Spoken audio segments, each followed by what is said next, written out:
मुल्क भर में सोने की कीमत में बड़ी कमी वाक़ई हो गई।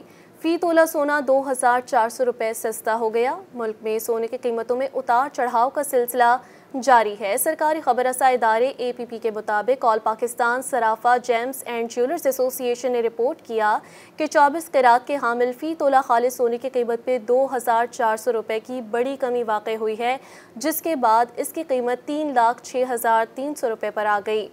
इसी तरह 24 कैरात 10 ग्राम सोने के नर्ख भी 2,058 रुपये गिर गए, जिसके बाद 24 कैरात 10 ग्राम सोना 2,62,602 रुपये में फ़रोख्त हुआ, जबकि 22 कैरात 10 ग्राम सोने के भाव में भी 1,886 रुपये तनज़्ज़ुली हुई और उसकी कीमत 2,40,727 रुपये हो गई। उधर चांदी की फ़ी तोला और 10 ग्राम कीमतें बिल तरतीब 36 रुपये और 31 रुपये गिरकर 3,314 रुपये और 2,841 रुपये हो गई।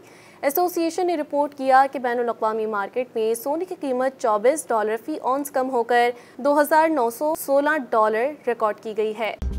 मज़ीद न्यूज़ अपडेट्स और डिजिटल स्टोरीज के लिए सब्सक्राइब करें डॉन न्यूज़ पाकिस्तान।